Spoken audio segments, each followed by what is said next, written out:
Sebanyak 625 peserta calon mahasiswa baru mengikuti seleksi ujian masuk perguruan tinggi keagamaan Islam negeri di kampus Institut Agama Islam Negeri IAIN Langsa, Selasa 28 Mei 2019. Rektor IAIN Langsa, Dr. Haji Basri MA saat memantau pelaksanaan ujian mengatakan, secara umum proses pelaksanaan ujian masuk berjalan dengan lancar, kendati ada beberapa peserta yang tidak hadir. Ujian masuk Perguruan Tinggi Agama Islam Negeri merupakan salah satu ujian yang dilaksanakan serentak secara nasional di 58 perguruan tinggi.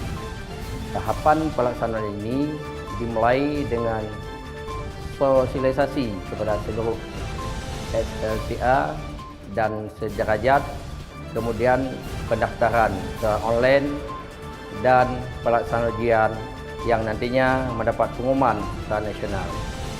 Kita berharap kepada seluruh peserta dapat mengikuti dengan khidmat sesuai dengan peraturan dan ketentuan, lebih hati-hati dalam melihat semua soal sehingga dia mendapat nilai yang baik dan akan lulus sesuai dengan keinginan atau pilihannya masing-masing. Tim Liputan Humas IAIN Langsa melaporkan.